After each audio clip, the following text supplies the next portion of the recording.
Television programmes, live Bible studies, गैर मसीहों के और आपके अहम तरीन सवालात के जवाबात, कई हार्ट इश्यूज पर मबनी ईमान अफरोज यूट्यूब चैनल, नौजवानों के मसाइल, ऑनलाइन कोर्सेज, मेरी कई कुतुब के तराजम, बाइबल मुकद्दस की कई कुतुब की तफासीर और इस बेशकीमत खजाना तक रसाई के लिए और बहुत कुछ और जानने के लिए विजिट कीजिए www.newlifeinstitute.org। आपके साथ हो, खुदावंद आपको बड़ी बरकत दे। बादशाहों के बादशाह और खुदावंदों के खुदावंद के पाक और मुकद्दस तरीन नाम में आज फिर आप तमाम नाजरीन और सामईन की खिदमत में मैं आदाब अर्ज करता हूं। तारीफ करता हूं उस खुदावंद की जो हम्द और सताइश और तारीफ के लायक है, और उसके बाद आप सबों के लिए जो हमारे साथ हमारी स्काइप आईडी पर परस्तश के जरिया से और दुआओं और मीटिंग के प्रिजाइड किए जाने के वसीला से मेरे लिए बरकत का सबब बने, मैं आपके लिए खुदावंद के हुजूर बरकत पर बरकत मांगता हूं। और फिर आप जो हमारे साथ ऑनलाइन फेसबुक पर, यूट्यूब चैनल पर और व्हाट्सएप ग्रुप्स में इस कलाम को मेरे साथ मिलकर सीख रहे हैं, मैं आपके लिए भी दुआ करता हूं कि खुदावन इस जिंदगी बख्श कलाम के वसीला से आज एक बार फिर मुझसे और आपसे हम कलाम होने वाला हो। हमने गुजरे 2 हफ्तों से दानियेल नबी की किताब के मुताले का आगाज किया, लेकिन गुजरे दोनों हफ्ते हमने इस किताब के तारुफ में गुजारे हैं। और आपके सब्र और आपकी बर्दाश्त के लिए बहुत बहुत शुक्रिया कि आज फिर इस तीसरे और आखिरी इंट्रोडक्शन यानी तारफी सिलसिले में भी आप मेरा साथ देंगे और बर्दाश्त करेंगे। और खुदावन ने चाहा, उसकी मर्जी हुई तो नेक्स्ट वीक हम फिर पहले बाब की पहली आयत से मुसलसल मुताले का आगाज करेंगे। लेकिन किसी भी किताब का तारुफ होना इसलिए भी जरूरी है कि जब बैकग्राउंड और पस मंजर का कुछ पता चल जाता है तो किताब के समझने में किसी हद तक फायदा होता है। दानियेल नबी की किताब अंबियाए अकबर में से और सहाइफुल अंबिया में से एक बड़ी किताब है और बहुत गहरी है। उलमा इस किताब के साथ मुकाशफा की किताब को रख कर मुतालिया करते हैं और बहुत कुछ सीखने का इत्तफाक होता है, क्योंकि इन दोनों का एक दूसरे के साथ बड़ा गहरा ताल्लुक है। दानियेल नबी का सहीफा तारीख पर भी मबनी है। माजी में जो कुछ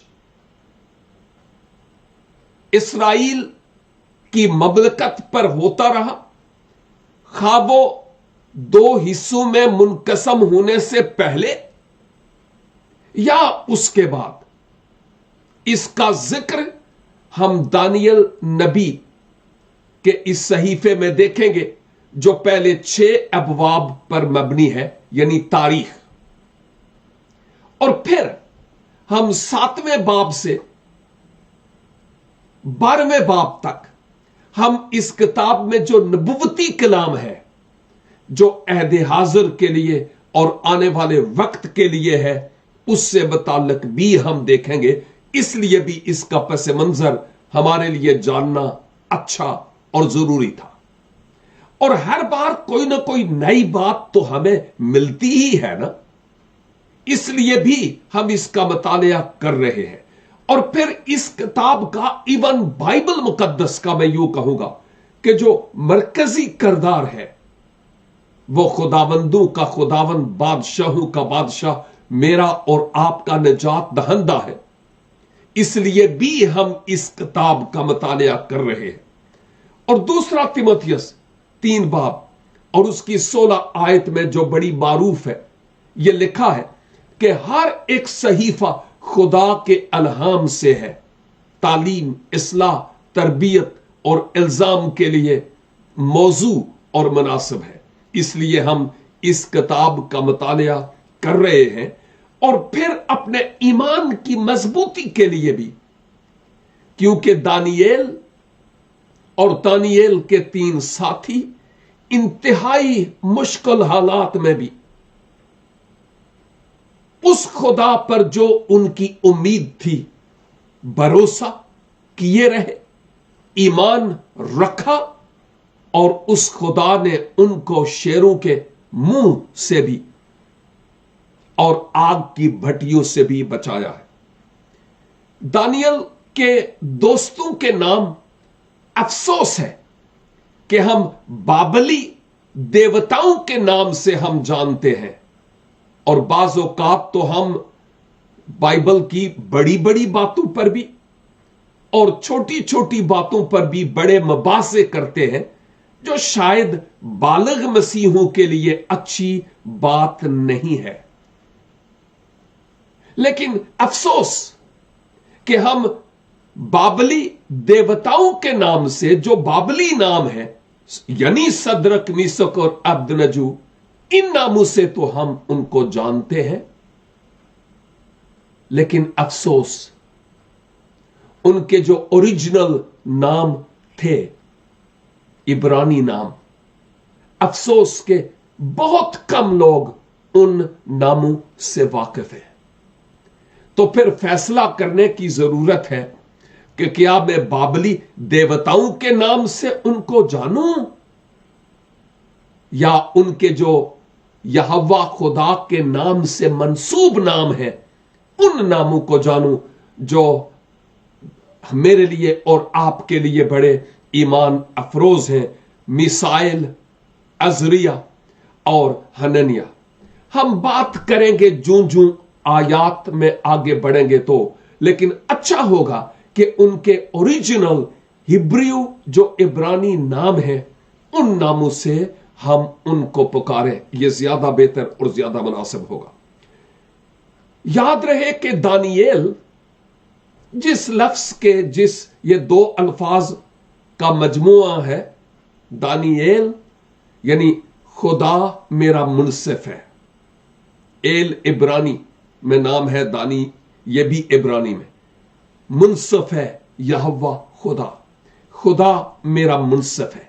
और हम दानियेल को इस किताब में, चूंकि इस किताब का इंसानी मुसन्नफ दानियेल नबी है, अगरचे पूरी बाइबल मुकद्दस का एक ही मुसन्नफ है और वो खुदा बजाते खुद खुदा का रूह है, लेकिन खुदा ने मुख्तलिफ शोबाहाए जिंदगी से कई ऐसे लोगों को चुन लिया जिनके कलूब को पाक रूह की कुदरत से मुनव्वर किया, ख्याल दिए, ताकि वो अपने अल्फाज में खुदा के दिल की बात को लिख सकें और तहरीर कर सकें। ये कोई मामूली बात नहीं थी।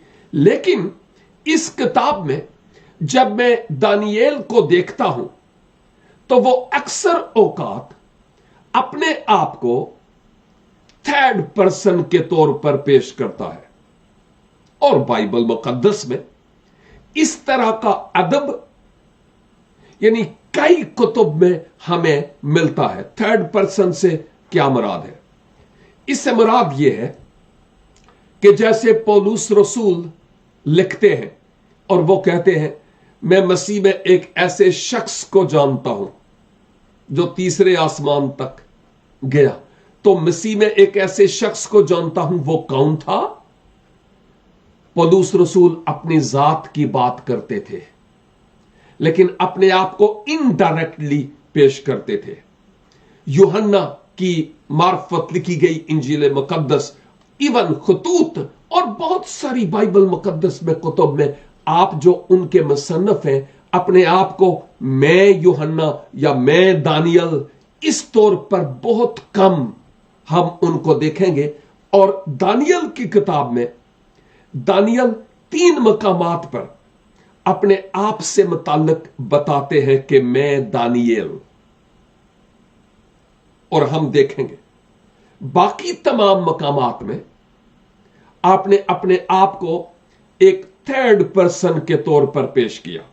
और इवन बाइबल मुकद्दस में जो यहोवा खुदा है उसने भी कई मकामात पर अपने आप को एक थर्ड पर्सन के तौर पर पेश किया, यानी डायरेक्ट या बराह रास्त नहीं, गैर बराह रास्त तौर पर अपने आप को पेश किया। और उसकी एक वजह यह भी थी कि ये अंबिया ये सोचते थे कि हमें अपने आप को सामने नहीं रखना, जिसके हम खादिम हैं उसको सामने रखना है, और उस पैगाम को जो उसने हमें दिया है हमारे लिए और दूसरों के लिए, ताकि हम उस पैगाम को दूसरों तक पहुंचाएं।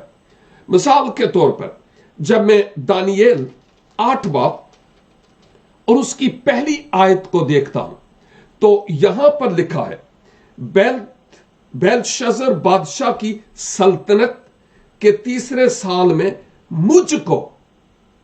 मुझको हां मुझ दानियेल को एक रोया नजर आई, यानी मेरी पहली रोया के बाद यहां पर वो अपने आप को पेश करता है मुझ दानियेल को।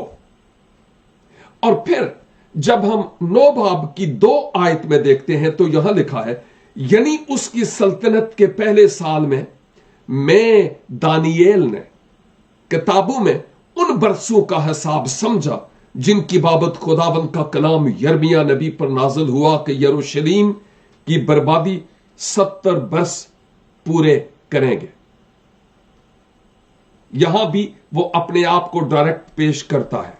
और फिर 9 बाब की 20 आयत में भी, और जब मैं ये कहता और दुआ करता और अपने और अपनी कौम इस्राएल के गुनाहों का इकरार करता था, और खुदावंद अपने खुदा के हुजूर अपने खुदा के मुकद्दस के लिए मुनाजात कर रहा था, खुदा के मुकद्दस के लिए मुनाजात कर रहा था।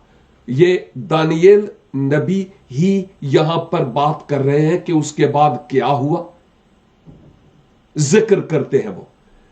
इन 3 जगहों पर ये एग्जाम्पल्स हैं कि दानियेल अपने आप को डायरेक्टली पेश करते हैं कि मैं कौन हूं और मैं क्या करता हूं। लेकिन मजीद डिटेल जो बाकी हिस्से में है, दानियेल अपने आप को एक गैर बराह रास्त तौर पर पेश करते हैं, यानी अपने आप को मंजर आम पर शो ऑफ के लिए नहीं लाते हैं, और इसकी बहुत सारी और वजूह भी है। इसके साथ साथ मैं ये भी कहूंगा कि नहमिया की किताब में भी ये एक शख्सी सी किताब है, और उसमें भी नहमिया अपने आप का नाम पेश करते हैं अक्सर औकात। लेकिन मासवा इन चंद कुतुब के ज्यादातर बाइबल मुकद्दस का जो अदब है वो ऐसा ही है कि वो अपने आप को एक गैर बराह रास्त तौर पर थर्ड पर्सन के तौर पर पेश करते हुए हमें नजर आते हैं। और जैसा मैंने पहले भी कहा, जब मैं खरूज की किताब को देखता हूं तो वहां पर खरूज 20 बाब में तो जो यहोवा खुदा है उसने वहां पर अपने आप को किस तौर पर पेश किया। 20 की 2 में लिखा है, खुदावन तेरा खुदा, बल्कि इससे पहले पहली आयत भी, और खुदा ने ये सब बातें फरमाई के, खुदा ने फरमाई के खुदावन तेरा खुदा। ये किसके बारे में वो बात कर रहा था? अपने आप के बारे में। लेकिन खुदावन तेरा खुदा, यानी मैं तुम्हारा खुदा हूं, यानी इस तौर पर यहां पर नहीं, खुदावंद तेरा खुदा जो तुझे मुल्क मिस्र से गुलामी के घर से निकाल लाया, मैं हूं। मूसा को कहा कि अपने लोगों को यूं कह। और फिर इसी बाब की 20 आयत में मूसा ने लोगों से कहा, तुम डरो मत, क्योंकि खुदा इसलिए आया है कि तुम्हारा इम्तिहान करे और तुमको उसका खौफ हो, ताकि तुम गुनाह ना करो। और मूसा ने अपने लोगों को इस बात के बारे में बताया है कि आपको किस तौर पर खुदावंद अपने खुदा के हुजूर रहना है। यहां पर खुदा भी, जैसे मैं पहले बता चुका हूं, अगरचे मूसा के जरिया से, लेकिन अपने आप को गैर बराह रास्त तौर पर इनडायरेक्ट पेश करता हुआ नजर आता है। अलावा अज़ीं, दानियल की किताब में हम मुख्तलिफ बादशाहों और बादशाहतों के अरूजो ज़वाल से मुताल्लिक भी देखेंगे। खा वो यहूदा था या इसराइल, खा वो असूर था या बाबल, खा वो पर्शिया यानी फारस था या मादी, या दारा बादशाह या अक्सवीरस, इन तमाम से मुताल्लिक हम इस किताब में मुतालिया करेंगे। लेकिन बाबल की बादशाहत जो बड़ी मारूफ थी, और फिर मादी फारसी सल्तनत जो बड़ी मारूफ है और कदीम वक्त से आज तक चली आ रही है, मैं ईरान की बात करता हूं। और फिर इसके बाद यूनान, ग्रीस, इसने भी बहुत दूर तक अपनी सल्तनत को उस कदीम दौर में कायम रखा। और फिर रोम की, इन सल्तनतों के अरूजो ज़वाल से मुताल्लिक भी, और जो प्रिडिक्शंस और प्रोफेसीज, पेशन गोइयां और नबुवतें इनसे मुताल्लिक हुई है, हम उन पर भी बाहम मिलकर बात करेंगे। लेकिन एक बात बहुत ही अहम तरीन है, और वो ये कि दानियल हर बात में खुदा जो आसमान का खुदा है, यहोवा, उसकी बात करते हैं। अगरचे बाबल में 70 साल की असीरी में, मैंने पहले भी कहा था, अगर वो इस रंग में जो बाबल का रंग था ढलते तो ढल सकते थे, ये चारों रफका, लेकिन ऐसा नहीं किया। वो अपने खुदावंद के एहसानात को कभी भूले नहीं, उनको याद रखा, और उसके मुताबिक वो अपने ईमान का तजर्बा करते रहे। मुख्तलिफ बादशाह थे, खा वो बेलशज़र था, नबूकदनेस्सर था, अक्सवीरस था या दारा था। इन बादशाहों की मौजूदगी में, जो अपने आप को उस वक्त बड़ा जोर आवर समझते थे, ये आसमान के खुदा जो बादशाहों का बादशाह है, उसके नाम की तशहीर करते रहे, ताकि दूसरे लोग उस खुदावंद खुदा को जान सकें कि वो कौन है।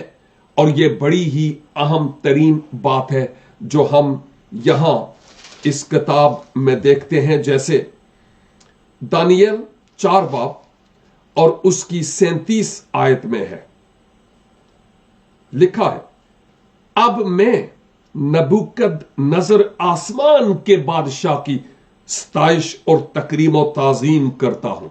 ये जो नबूकदनेस्सर, ये भी बाबली देवता का नाम था। नबू उनका देवता था, और कदनेस्सर का मतलब वो जो ताज की हिफाजत करता है, वो देवता जो बादशाह के ताज की हिफाजत करता है, ये नाम उसको दिया गया दानियल को। लेकिन वो कहता है नाम की कोई बात नहीं है यहां पर। वो कह रहा है मैं आसमान के खुदा बादशाह की सताइश और तकरीम व ताजीम करता हूं, क्योंकि वो अपने सब कामों में रास्त और अपनी सब राहों में आदल है, और जो मगरूरी में चलते हैं उनको जलील करता है। और हम इस किताब में ऐसे मगरूरों की जिल्लत से मुताल्लिक देखेंगे कि कैसे हैवान की तरह चारा खाना शुरू हो गए, और मामूली अरसे के लिए नहीं, एक तवील दौरानिए और एक तवील अरसे के लिए।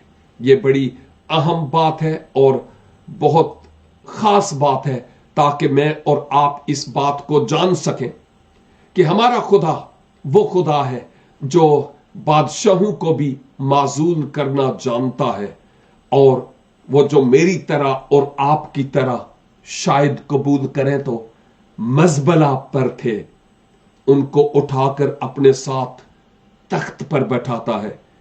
ये उसकी निगाह करम, ये उसकी मेहरबानी है कि हम इन बातों पर गौर कर रहे हैं। साथ ही साथ हम जब दानियेल की बाबत देखते हैं, हमें उसके असीरी के बाद वापसी या उसके बाद उसकी मौत के बारे में, और इवन दानियेल की तदफीन के बारे में, और दानियेल और उसके साथियों की कब्र के बारे में हमें कोई जिक्र नहीं मिलता। किताब मुकद्दस में इसका जिक्र नहीं है। मसीह खुदावंद ने दानियेल का हवाला जरूर दिया, जैसे मैं पहले इंट्रोडक्शन में और सेकंड में भी थोड़ा सा टच दिया था और बताया भी था, लेकिन रवायात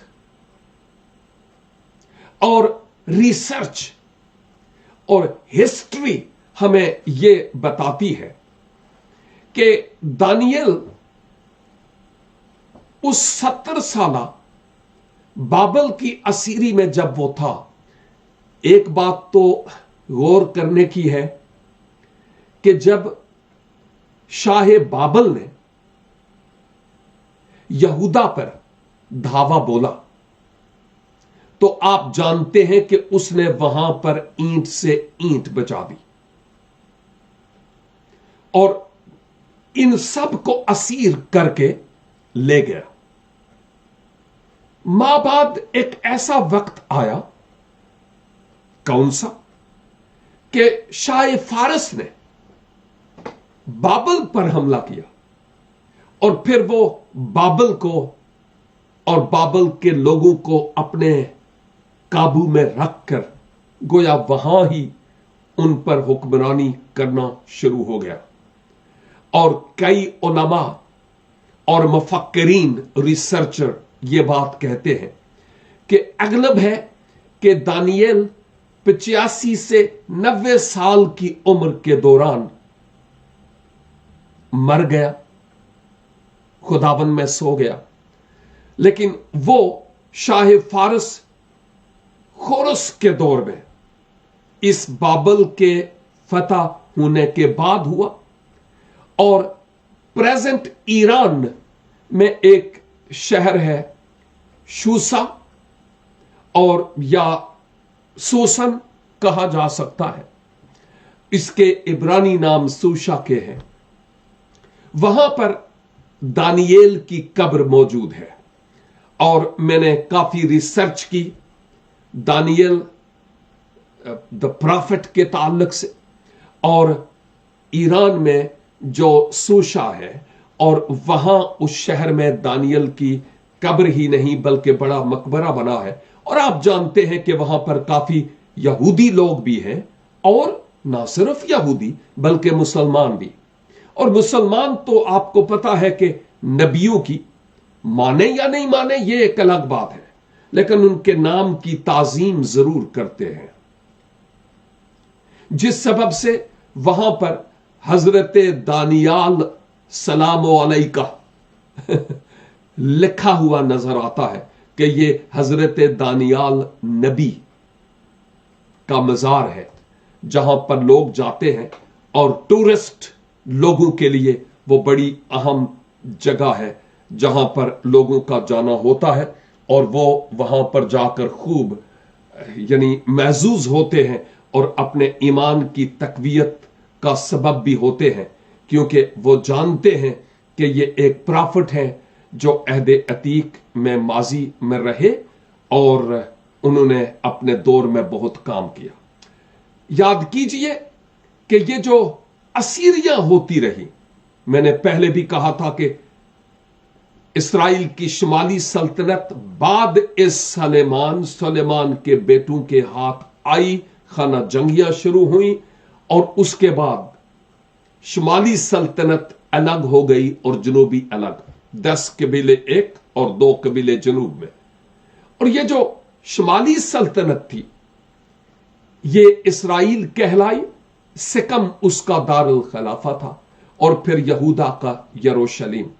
बुत परस्ती और गुनाह में मुब्तला हो गए दोनों, और फिर इसराइल असीर होकर असूर चला गया।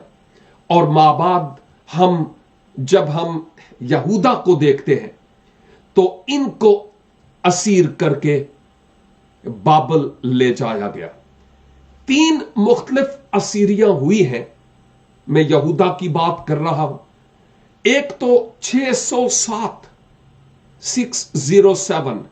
के बलेज मसीह में, और उलमा ये कहते हैं कि ये जो 607 के बलेज मसीह है ये वो पहली असीरी है जिसमें दानियेल और दानियेल के साथियों को गिरफ्तार करके बाबल ले जाया गया और उनके नाम तब्दील किए गए। दिल तब्दील नहीं हुए और ना ही वो हो सकते थे। ईमान तब्दील नहीं हुए, नाम तब्दील हुए, डजंट मैटर। दूसरी बात, हम जो असीरी सेकंड या दूसरी असीरी हुई ये 597 में, 597 में ये एक दूसरी असीरी हुई है एक टाइम पीरियड के बाद। और उसके बाद तीसरी असीरी यरूशलेम की, यहूदा की हुई बाबल के हाथों, और ये 587 587 के बलेज मसीह में हुई है। और इन असीरियों के पीछे एक ही बात थी और वो ये है कि ये लोग बारहा बार उस खुदाए कुद्दूस को छोड़कर बुत परस्ती की तरफ माइल होते रहे और खुदा अपना जलाल किसी दूसरे को नहीं देता। मेरे अजीज भाइयों और बहनों, इस मुख्तसर से तारुफ के साथ जो इन 3 हफ्तों पर मबनी था, मैं ये आपसे दरखास्त करूंगा कि अगर आइंदा आप हमारे साथ रेगुलर इन बाइबल स्टडीज में शरीक होना चाहते हैं, वैसे तो घड़ी पल का भी भरोसा नहीं है, लेकिन खुदा की मर्जी हुई कि अगर हम इस जमीन पर रहें और नेक्स्ट वीक फिर मिले, तो आपसे दरखास्त है कि एटलीस्ट ज्यादा नहीं तो दानियेल पहले बाब को जरा बारीक बीनी से तलावत कर ले, तो आपके लिए भी समझना ज्यादा आसान और ज्यादा मुनासिब होगा। मैं भी ऐसा करूंगा और स्टडी भी करूंगा ताकि मैं बेहतर तरीका से आपकी मदद कर सकूं। और केवल इसके कि मैं इख्तिताम की तरफ जाऊं, मैं दुआ करना चाहूंगा आपके लिए भी और उन सब के लिए भी जो मुख्तलिफ तरह की दुश्वारियों में मुब्तला है। लेकिन खुसूसी तौर पर आज की इस मुख्तसर सी मुतालियाती तारफी बात के तहत हम अपने आप से मुताल्लिक जाने और वो जो बातें हमारे जानने की हैं उनको जाने, जो नहीं जानने की उनको एक तरफ रखें। जहां कहीं भी हूं, खुदाबंद अपने खुदा का नाम जपने वाले हों और इंजील के पैगाम को कौमों और उम्मतों और अहले ज़बान में आम करने वाले हों। खुदाबंद इस कलाम के वसीला से हमें बरकत बख्शे। आए हम दुआ करें। ए कादर मुतलिक खुदाबंद खुदा, दिल की अथाह गहराइयों से ममनून है कि आज आपने اپنے زندگی بخش کلام کے وسیلہ سے ہم سے بات کی ہے۔ خداوند اس میں کوئی شک نہیں کہ ہم بعض اوقات اس سیدھی راہ سے منحرف ہو جاتے اور دوسری طرف چل پڑتے ہیں، جس کے سبب سے ہم اسیر ہو جاتے ہیں۔ لیکن آپ کی تعریف ہو کہ آپ ہم سے پیار کرتے ہیں، یہ آپ کی محبت ہے کہ ہماری بے وفائیوں کے باوجود آپ ہمارے ساتھ با وفا رہتے ہیں۔ اے خداوند، دانییل کی طرح، عزریہ، میسائل اور حننیہ کی طرح ہمیں اپنی وفاداری میں لیے چلیے اور ہمارے وسیلے سے اپنے نام کو جلال اور عزت دیجیے۔ اور التجا کرتا ہوں خداوند کہ آج آن لائن ہمارے ان بھائیوں اور بہنوں میں اگر کوئی بھی بیمار، دکھی اور پریشان حال ہے، سٹریس اور بوجھ تلے دبا ہوا ہے، یسوع کے نام سے ان کو چھو دیجئے اور ان کو شفا عنایت فرمائیے، تسلی اور اطمینان دیجئے، تاکہ آپ کا نام آپ کے لوگوں کے وسیلہ سے ہمیشہ جلال اور عزت پاتا رہے۔ ہماری آج کی اس دعا کو سنیے اور قبول کیجئے، کیونکہ مانگتے ہیں زندہ مسیح کے جلالی اور خوبصورت ترین نام کے وسیلہ سے، آمین اینڈ آمین۔ خداوند خدا آپ سبوں کو برکت بخشے۔ ملیں گے بفضل خدا جب خداوند کی مرضی ہوگی، تب تک کے لیے خدا حافظ۔